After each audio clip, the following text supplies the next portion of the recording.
Hi, I'm the Board Game Bandit, and this is Next Step Gaming, where we take you from gateway to gamer. And today, we're going to be taking a look at Settlers of Catan, or Catan as it's now known. Rest in peace, Settlers. You'll be greatly missed. In my opinion, Catan is the most influential, successful, and popular board game of the last 50 years. Since it debuted in 1995, it not only won the Spiel des Jahres award, but it has sold millions of copies and has never stopped being popular, even though critics like to hate on it because it's so old. I personally love the game, and it's very special to me. Not only was it my first board game in the modern era, but it's also the only game that my three brothers and I all own an individual copy of. Finally, I spent a year and a half of my life making AI for it for my thesis, so I think I know the game pretty well, and I think it's perfect just the way it is. But why has Settlers been so popular? For me, there are three main reasons, and it comes down to the mechanics that it introduced: the innovative take on dice rolling, the trading aspect, and its resource management system. Let's talk about each of those mechanics individually, starting with dice rolling. Before Catan, dice rolling was used in two main ways: rolling for movement and combat. Rolling for movement would apply to games like Clue or Monopoly, where players would roll and see how far they would go. Yes, they wanted to roll specific rolls, but it was often tied to a physical location as to where you would end up.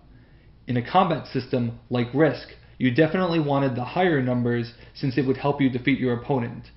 But Catan completely changed what it meant to roll dice by adding the numbers together and producing a specific result. There's a red and yellow die that would each be rolled independently, and you total them together. That determined what locations would produce resources for that turn. Therefore, you had to be very cognizant of how the die would be rolled over the course of the game. Did you want to put all your eggs in one basket and hope that 6s and 8s are rolled repeatedly? They are the most frequent numbers after all. Or did you want to make sure that you got a roll no matter what and try to diversify your numbers? This is a very deep, interesting aspect of Catan that it introduced, and I think that's a big part of the game's popularity. Now, what about the trading mechanism? There's a great t-shirt out there that says Catan, rooting friendships since 1995, and this is specifically because of the trading, which not only introduced a way to work with other players, but to also backstab them, and who doesn't love doing both simultaneously? With Catan, trading was a necessity. You had to help players in order to help yourself.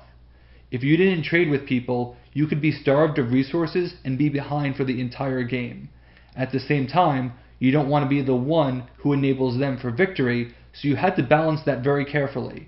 Naturally, people would try to extort some things from one another. No, I won't give you a wood for a sheep unless you give me 2 sheep for that 1 wood. But that's crazy. This is par for the course in terms of conversation with trading, and Settlers does that great. The final aspect is resource management, which most people would equate with money in Monopoly before this. Settlers had 5 different resources that were very difficult to come by, and you had to manage them very carefully. If you spent them foolishly, you might not get resources for several other turns, and you could be stuck, so you had to use what you had appropriately with little room for waste.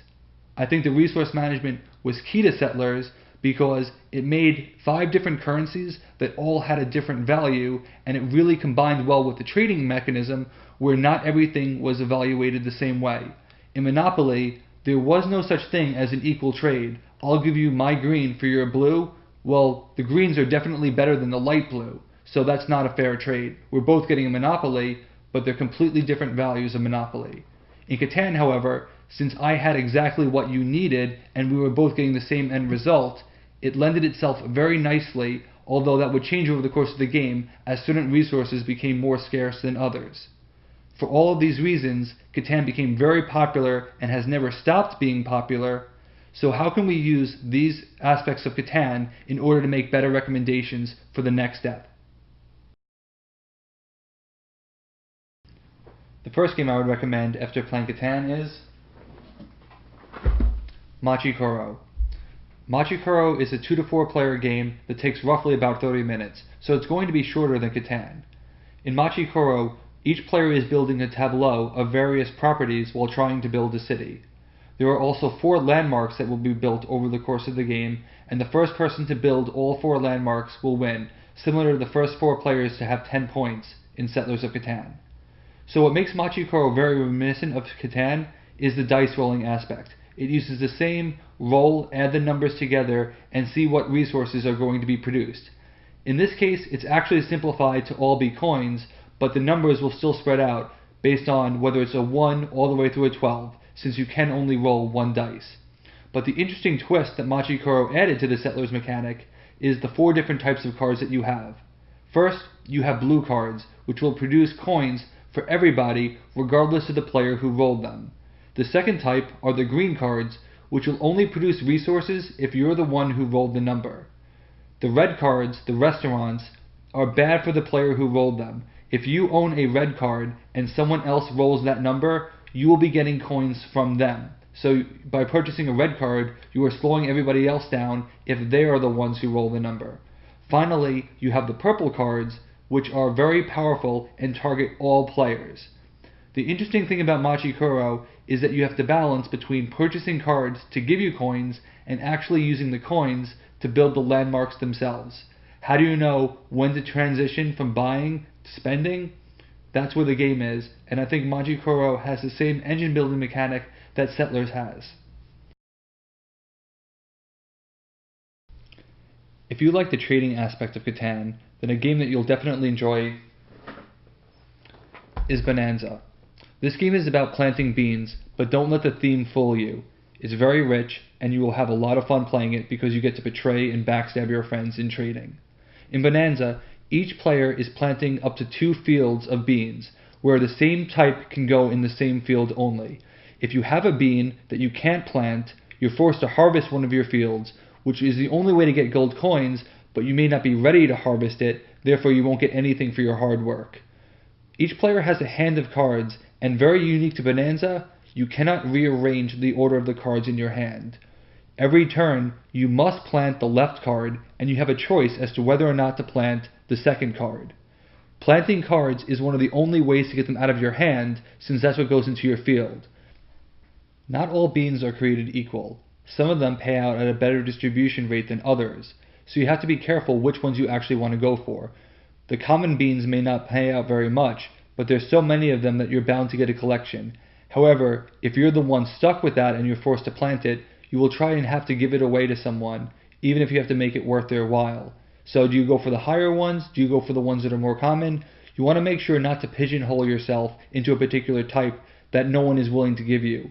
You also have the option to purchase a third field, but it costs a precious 2 coins, so you have to give up your progress during the game since you have to get the most points in order to win.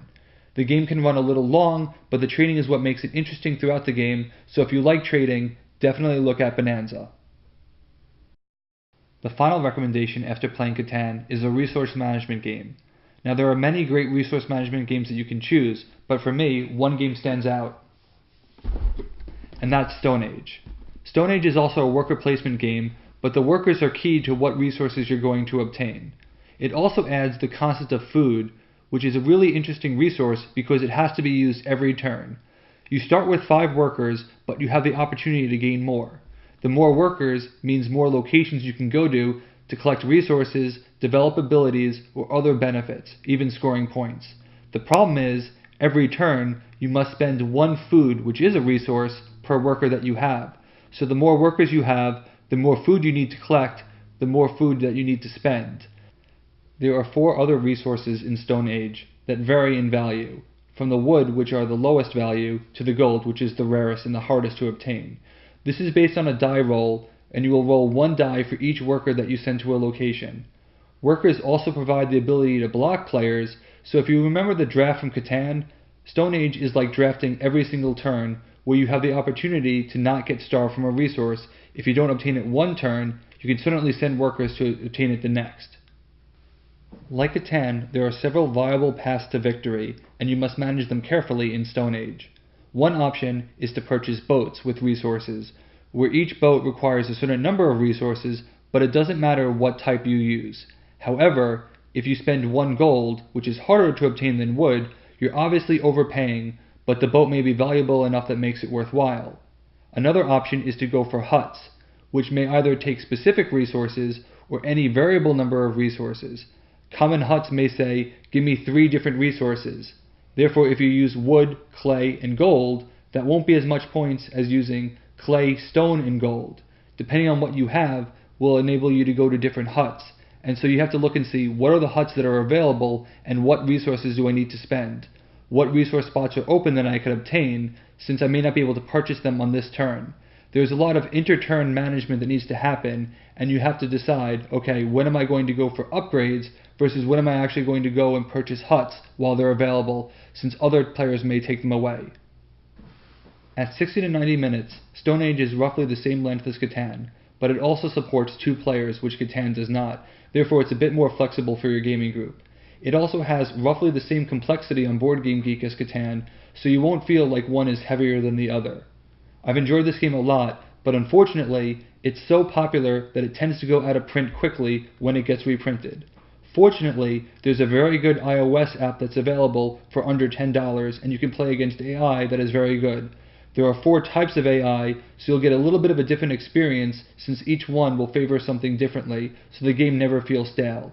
If you like resource management in Catan, I definitely recommend that you check out Stone Age. A decade later, I still enjoy playing Catan, although it's harder to find people to play with me because I know the game so well. But these games have helped fill in the gaps. Hopefully you'll enjoy them as well. I must say though that there are a number of extensions to Catan that will make the game feel new and exciting. I personally don't play them because I can't bring myself to, because the base game is so important to me and I don't want to disturb my image of that.